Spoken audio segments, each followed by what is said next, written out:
दोस्तों नमस्कार। कोरोना के पीरियड में जहां पूरे देश की और दुनिया के तमाम देशों की इकोनॉमी डाउन जा रही है, उनकी जीडीपी नेगेटिव में चली गई है और हमारे देश की जीडीपी भी नेगेटिव में 23% तक चली गई है, तब ये कहा जा रहा है कि खेती ही एक ऐसा सेगमेंट है जिसने हमारे देश को इस संकट के काल में राहत दी है। गांव और किसान ही ऐसा सेगमेंट हैं जिन्होंने बड़ी राहत दी है ऐसे में, और वो लगातार अन्न उपजाने में लगे रहे हैं। दूध, सब्जी, फल, पोल्ट्री के प्रोडक्ट्स पैदा करने में किसान लगातार जुटा रहा है।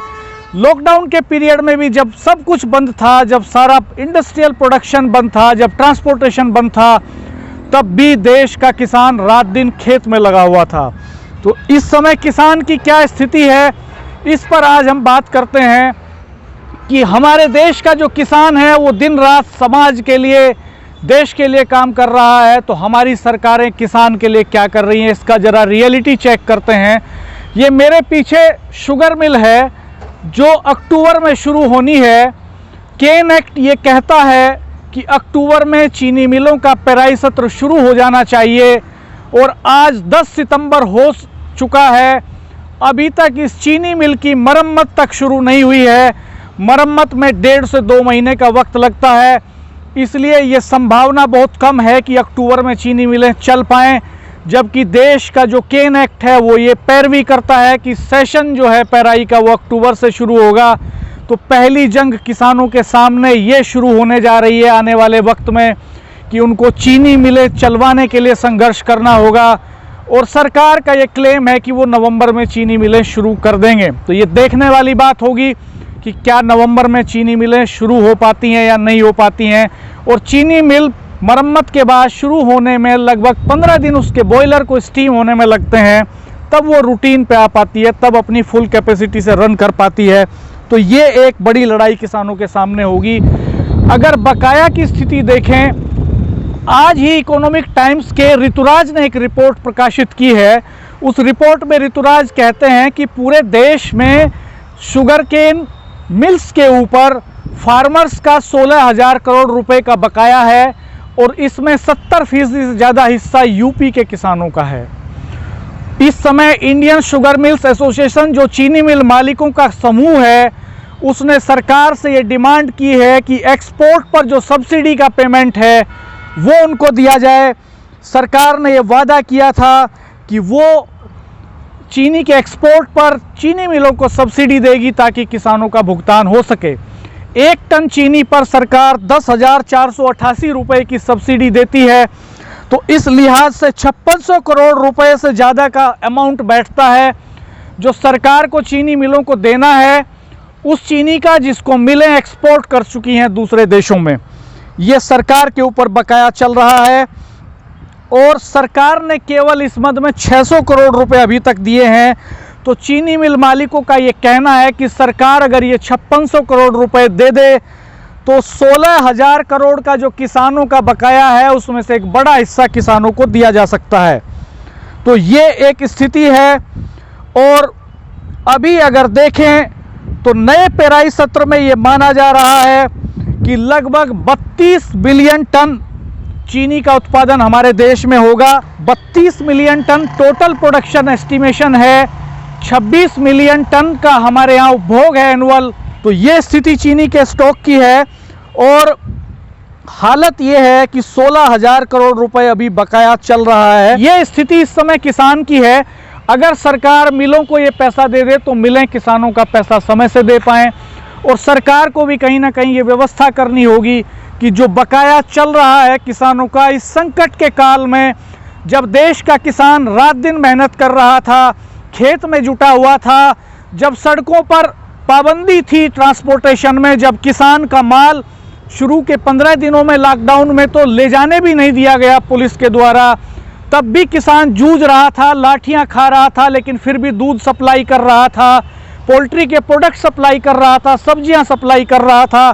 कोरोना के संकट को झेलते हुए, पुलिस की मार झेलते हुए, तब ऐसे हालात में भी जब किसान जूझ रहा था और हमारी सरकार मान रही है, दुनिया मान रही है कि हमारी इकोनॉमी किसानों के बूते ही टिकी है, तब सरकार को तत्काल ये व्यवस्था करनी चाहिए कि कम से कम इस संकट में तो जो 16,000 करोड़ रुपया किसानों का बकाया है चीनी मिलों पर, उसका तत्काल भुगतान कराया जाए। ये किसानों का पैसा है और इस देश का कानून जो केन एक्ट है वो ये कहता है कि गन्ना खरीदने के बाद 14 दिन के भीतर किसान का भुगतान हो जाना चाहिए। लेकिन ये इस देश के किसानों का दुर्भाग्य है कि सरकार किसी भी दल की रही हो, देश में नेता कोई भी रहा हो, आज तक कभी भी चीनी मिलें 14 दिन में पूरा पेमेंट क्लियर नहीं कर पाई हैं। ये पूरे देश की चीनी मिलों का इतिहास है, रिकॉर्ड है, फैक्ट है, इसको देख सकते हैं। तो इकोनॉमिक टाइम्स के ऋतुराज ने जो सवाल अपनी स्टोरी में उठाया है वो बेहद वाजिब सवाल है और उसकी ग्राउंड रियलिटी भी यही है कि किसान इस समय भारी संकट में जूझ रहा है। तो ये जो मिले हैं यूपी की, इनकी मरम्मत तत्काल सरकार को शुरू करानी चाहिए ताकि समय पर ये शुरू हो सके, ताकि अक्टूबर में नहीं चालू हो सके तो नवंबर के फर्स्ट वीक में तो ये चालू हो जाएं और किसानों को इसके लिए सड़कों पर ना आना पड़े, इसके लिए ना जूझना पड़े। ये सरकार की जिम्मेदारी है। केन एक्ट ये कहता है कि चीनी मिलों का पेराई सत्र सरकार तय करेगी। केन एक्ट ये कहता है कि चीनी मिलों का जो एरिया का बंटवारा है वो सरकार तय करेगी, चीनी मिलों के लिए एरिया रिजर्व करेगी और किसानों के लिए भाव तय करेगी। अगली लड़ाई किसानों के लिए गन्ने के भाव की होने जा रही है। उत्तर प्रदेश में पिछले 3 सालों से गन्ने का भाव नहीं बढ़ा है। ये एक बड़ा संकट है किसानों के सामने। क्या इस बार भी भाव वही रहने जा रहा है, जबकि केंद्र सरकार ने अपना जो उचित लाभकारी मूल्य है उसमें 10 रुपए की बढ़ोतरी की है, लेकिन यूपी के किसान को उसका कोई लाभ मिलने नहीं जा रहा है क्योंकि एफआरपी पहले ही यहाँ के स्टेट सपोर्ट प्राइस से कम है। लेकिन एक साइकोलॉजिकल प्रेशर जरूर बना है यूपी की सरकार पर एफआरपी के बढ़ने से, एक नैतिक दबाव जरूर बढ़ा है। अगर केंद्र सरकार एफआरपी बढ़ा रही है तो स्टेट गवर्नमेंट को भी भाव रिवाइज करना ही होगा। लेकिन ये बैलेंस भी चेक करना होगा कि अगर कोरोना के संकट में सरकार भाव बढ़ाती है गन्ने का तो चीनी के रेट्स पर उसका क्या इम्पैक्ट आएगा मार्केट में, और चीनी उपभोक्ताओं के हितों का संरक्षण कैसे होगा। क्या सरकार किसानों को सब्सिडी देगी, क्या किसान चीनी के उपभोक्ताओं को सब्सिडी देगी। तो कई बड़े सवाल खड़े होने जा रहे हैं आने वाले समय में। ये बरसात का सीजन था, इस सीजन में कोई फसल अभी कट नहीं रही थी, चारे की फसलें थी, दूध पोल्ट्री के प्रोडक्ट्स, इन सब की मार्केटिंग थी, सब्जी की मार्केटिंग थी। लेकिन अब जो कैश क्रॉप्स हैं उनकी मार्केटिंग का वक्त आ गया है। धान की फसल के कटने का वक्त करीब आ पहुंचा है। मंडियों में धान का भाव इस समय बहुत कम है। पिछले 5 सालों के सारे रिकॉर्ड धान के भावों ने तोड़ दिए हैं। रिकॉर्ड तोड़ मंदी है धान के भावों में। तो किसान को ये भी एक संकट झेलना पड़ेगा। हम आपको किसानों के सेगमेंट की रियल ग्राउंड रिपोर्ट्स देते रहेंगे आने वाले कुछ वीडियोस में। किसानों से भी बात करेंगे कि उनका क्या कहना है, अथॉरिटीज़ से भी बात करेंगे। बने रहिए हमारे चैनल पर, सब्सक्राइब कीजिए, बेल आइकन प्रेस कर दीजिए। आइए सुनते हैं किसान नेता मनीष भारती को। हमारी जीडीपी इस तरीके से हाशिए पे पहुंच जाएगी, किसी ने नहीं सोचा था। क्या देश के प्रधानमंत्री ने यह सोचा था? यह देश के वित्त मंत्री ने ऐसा सोचा था? मुझे तो नहीं लगता, क्योंकि अगर इन्होंने ये सोचा होता कि भारत की जीडीपी इतनी बुरी तरह से खराब होने वाली है और इतने बुरे रिजल्ट आने वाले हैं तो कहीं तो कुछ तो किया होता। लेकिन किसी भी स्तर पर कोई काम नहीं हुआ, न राष्ट्रीय स्तर पर न राज्यों के स्तर पर कोई नीति नहीं आई। कहीं कोई ऐसा काम नहीं हुआ जिससे लगे कि सरकार वाकई में अर्थव्यवस्था के प्रति चिंता है या उसे अंदाजा है कि अर्थव्यवस्था किस तरफ जा रही है। लेकिन इस सारे नकारात्मक चीजों के बीच में एक चीज जो निकल के आई है वो है भारत का कृषि क्षेत्र। जी हां, जहां सारे के सारे क्षेत्र, चाहे वो औद्योगिक क्षेत्र है, सेवा का क्षेत्र है, वो सभी औंधे मुंह पड़े हुए थे पैकेजेस के बावजूद। वहां कृषि क्षेत्र अकेला ऐसा क्षेत्र है जिसने जबरदस्त मजबूती के साथ भारत की अर्थव्यवस्था में अपनी हिस्सेदारी दी है और पॉजिटिव हिस्सेदारी दी है, नकारात्मक नहीं, सकारात्मक रुझान आए। ये वही एग्रीकल्चर सेक्टर है दोस्तों जिसके बारे में एसी कमरों में टाई पहनकर कुछ विशेषज्ञ लोग कहते हैं कि भारत के तो जो किसान हैं ये सब्सिडी पे पलने वाले लोग हैं, ये तो लोन लेके लोन नहीं देते हैं, इनको तो फ्री में सब कुछ चाहिए, वो सब्सिडी के ऊपर पलते हैं, सरकार की तरफ मुंह देखने वाले लोग हैं, न जाने क्या क्या।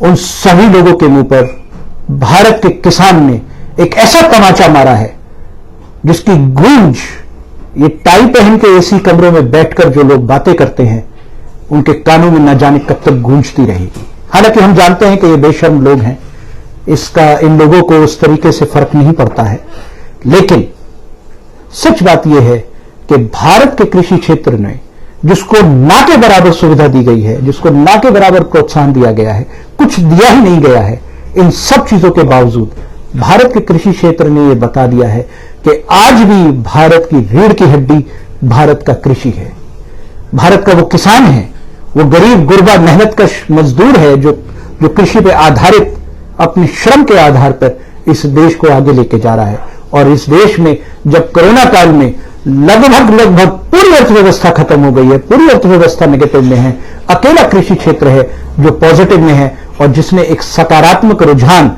इस देश को दिया है और इस देश को एक ताकत और एक बल दिया है।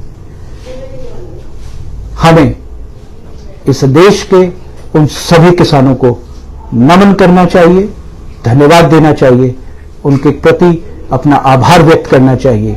यही मेरे ख्याल से सबसे बड़ी देशभक्ति है, क्योंकि जो बुरे वक्त में आपके साथ है, जो बुरे वक्त में आपको लेके आगे आ रहा है, उससे बड़ा सच्चा साथी, सच्चा हितैषी कोई नहीं हो सकता।